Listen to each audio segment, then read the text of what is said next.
आमीन। पहला सलातीन की किताब उसका 17वां बाब और उसकी 14वीं आयत। जिनके पास खुदा का कलाम में निकाले पहला सलातीन की किताब उसका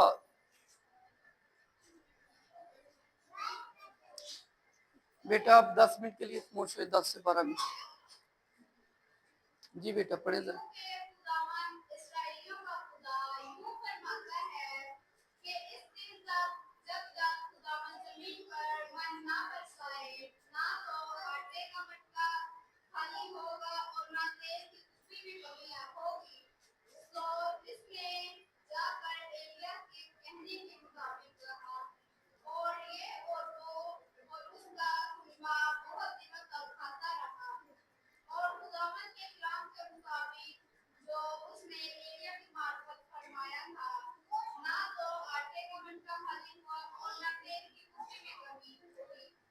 कलाम का पढ़ा जना सुना जना सबके लिए बरकत का बायस हो। खुदावंद का शुक्र, आमीन।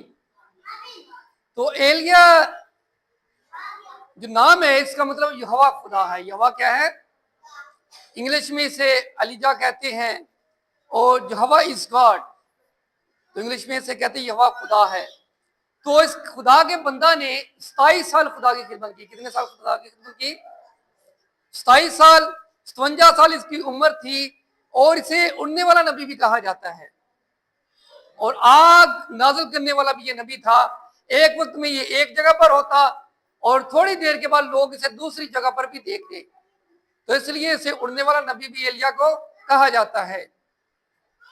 तो ये दिलेर था, इसके अंदर सच्चाई थी, ये बादशाह से भी नहीं डरता था और जब कोई बात होती तो ये बादशाह के मुंह पर भी क्या करता, बात कर देता था। ये बादशाह था उस वक्त का, दौर का।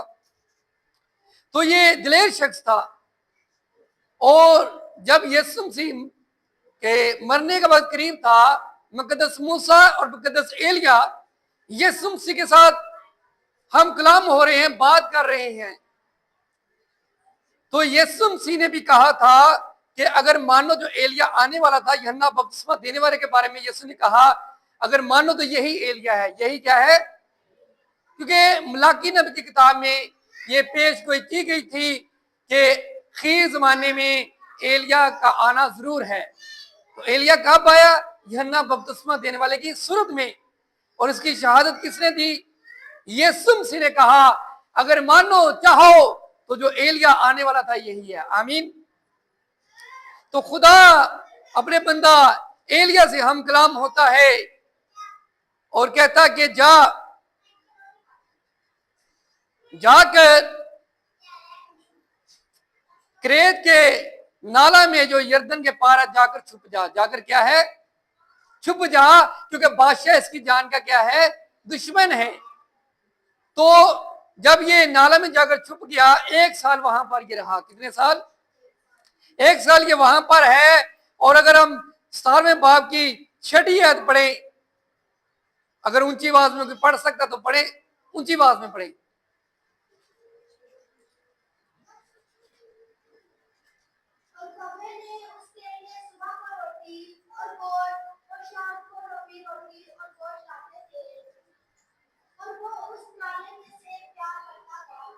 किया करता था। आमीन। अब खुदा ने जो ड्यूटी लगाई है कि एलिया नबी को कौन खाना खिलाए? कवे। तो क्या लेकर आ रहे हैं? रोटी और गोश्त। रोटी और आप बाहरी गोश्त का एक छोटा टुकड़ा रख दे, कवे छोड़ेंगे? आपके पास से ही कवे क्या करती है? छीन कर ले जाते हैं। तो लेकिन यहां पर कवे जो है वो क्या कर रहे हैं? खुदा का हुक्म आ रहे हैं। खुदा के हुक्म के मुताबिक अपने बंदा एलिया के लिए, खुदा के बंदा एलिया के लिए क्या कर रहे हैं? रोटी और गोश्त लेकर आ रहे हैं। हालेलुया। यही कवे जो चीजें छीन कर ले जाते हैं, उठा कर ले जाते हैं, लेकिन यहां पर कवे जो है वो खुदा का हुक्म आ रहे हैं, क्योंकि जो कवे हैं वो खुदा के इख्तियार में है। सब परिंदे, इंसान, हिवान, सब कुछ किसके इख्तियार में है? खुदा के इख्तियार में। आमीन। तो खुदा के कहने के मुताबिक वो लेकर आते रहे। तो खुदा जो अपने लोगों की क्या करता है? परवरिश करता है, अपने लोगों का ख्याल रखता है। काल है, लेकिन यहां पर इसे सुबह और शाम रोटी और गोश्त मिल रहा है। हालेलुया। रोटी और गोश्त मिल रहा है। और फिर 1 साल के बाद वहां पर पानी खत्म हो गया, वहां से पानी पीता रहा। फिर दूसरी बार खुदा का कलाम नाज़िल हुआ। 8वीं आयत में लिखा है, खुदा ने कहा कि जा सैदा के सारपत में एक बेवा के यहां, और मैंने हुक्म दिया कि वो तेरी परवरिश करे। तेरी क्या करे? एलिया चला गया वहां पर। तो कलम में लिखा है कि उसने एक बेवा को देखा, वो लकड़ियां चुन रही थी। उसने पका कर कहा कि मुझे थोड़ा सा पानी पिला, मुझे थोड़ा सा क्या कर, और आते वक्त रोटी का एक टुकड़ा मेरे वास्ते लेते आना। तो बेवा ने क्या कहा? 17वें बाब की हम पढ़ेंगे 12वीं आयत। ऊंची आवाज में पढ़े जरा, कोई भी जल्दी के साथ पढ़ा करें।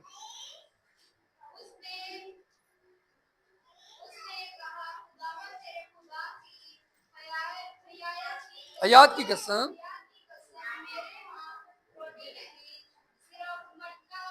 मुट्ठी भर आटा और एक मटके में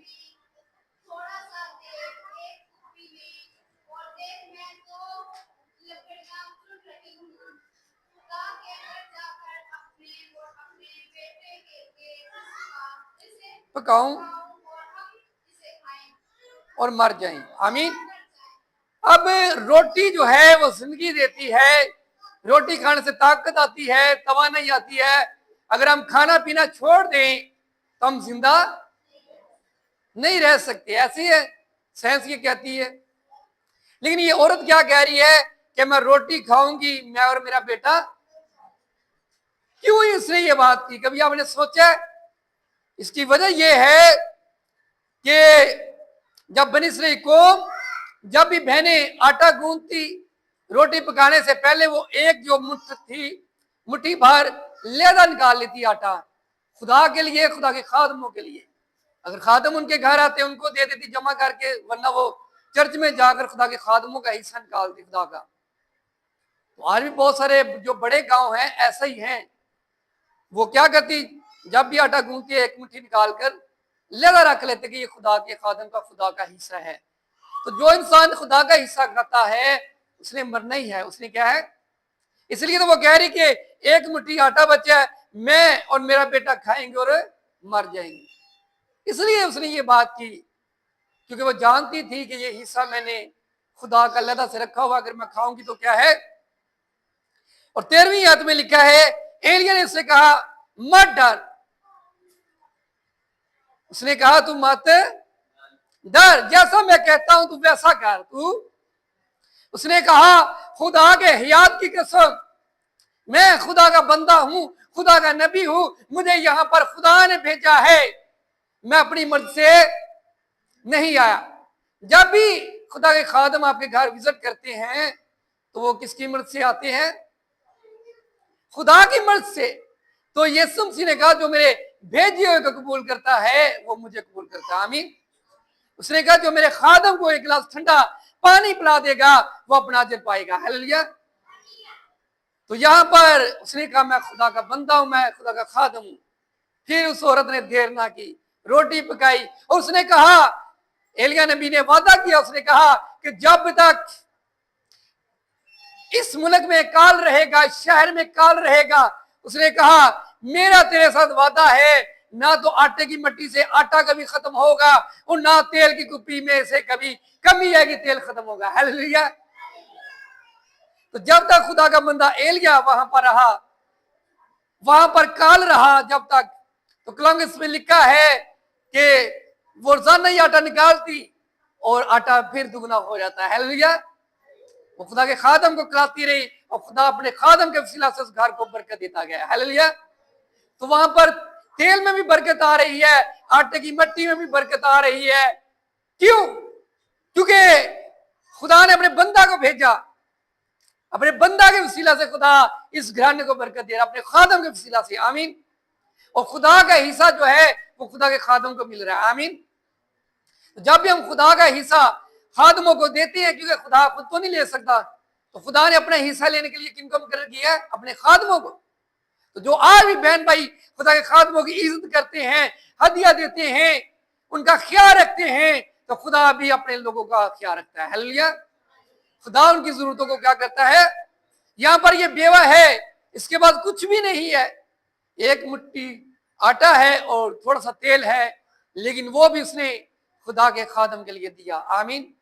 खुदा के लिए दिया, तो खुदा ने भी फिर इसके लिए एक बड़ा काम किया और आसमान के दीचे खोलकर इसको बरकत दी। हालेलुया। खुदा ने इसकी जरूरतों को पूरा किया। फिर एक वक्त आया कि इस बेवा का बेटा मर गया और खुदा जो है वो अपने खादमों के वसीला से, मौजूद के वसीला से अपने आप को क्या करता है, जहर करता है।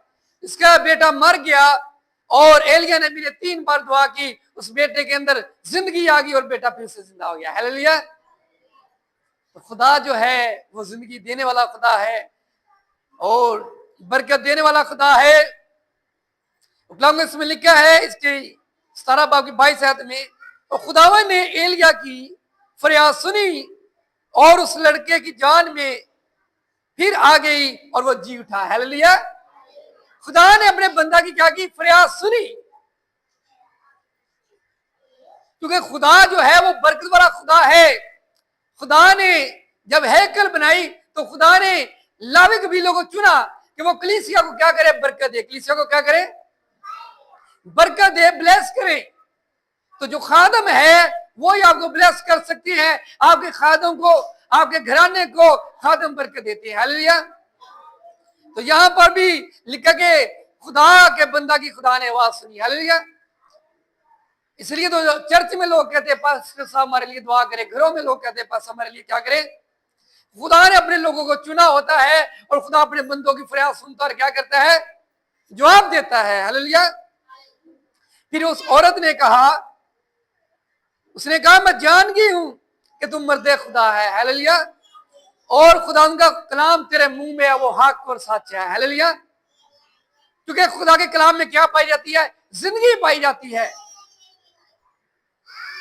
तो मेरा ये ईमान है, भरोसा है कि जिस जगह पर खुदा के खादम होते हैं वहां पर खुदा अपने खादमों के वसीला से लोगों को क्या करता है, ब्लेस करता है, उनके घरानों को बरकत देता है। लेकिन हो किसका खादम, खुदा का। किसका खादम हो। लेकिन जो खादम आज 2 तरह के हैं, जो लालची है, जिनके अंदर लालच है, तो लालची खुदा के बादशाह की वारिस से नहीं होंगे। ना खुदा लालचों की दुआ सुनता ना कबूल करता है। लेकिन जो खादम पूरे ईमान के साथ, दिल के साथ, रूह के साथ खुदा की खिदमत करते हैं, खुदा उनकी दुआओं को सुनता और उनके वसीला से अपनी कलीसिया को क्या करता है, बरकत देता है। हालेलुया।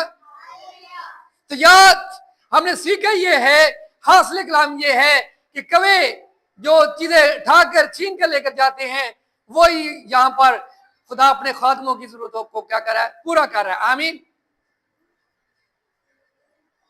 तो खुदा जो है वो अपने खादमों की जरूरत को पूरा करना जानता है। कभी वो इंसान के वसीले से अपने खादमों की जरूरतों को पूरा करता है, बहन भाइयों के वसीला से। और यहां पर देखिए खुदा ने अपने खादम की जरूरत को, उसके पेट को भरने के लिए रोटी और गोश्त का इंतजाम किया। हालेलुया। और दूसरी बात कि एक बेवा है, उसके पास कुछ भी नहीं, लेकिन उसने अपना एक वक्त का खाना, एक वक्त का खाना था उसके पास, और जो तेल था उसने रोटी बनाई और उसने खुदा के खादम की इज्जत की और खुदा ने उसके वसीला से, अपने खादम के वसीला से उस घराने को बरकत दी। आमीन। तो वहां पर ना तो आटे की मिट्टी में कभी आटा खत्म हुआ, ना तेल की कमी आई। और तीसरी बात, खुदा अपने खादमों के वसीला से लोगों की जिंदगियों में काम करता है कि लोग जाने कि खुदा यहोवा खुदा जिंदगी का मालिक है, जो बरकत देना जानता है और मुर्दा हड्डियों में जिंदगी डालना भी जानता है। हालेलुया। तीसरी बात, उसने बेवा के बेटे को जिंदा किया और उस बेवा का पूरा ईमान खुदा पर आया। आमीन। तो खुदा मुझे और आपके इस पाक मुल्क से बरकत बख्शे। आमीन।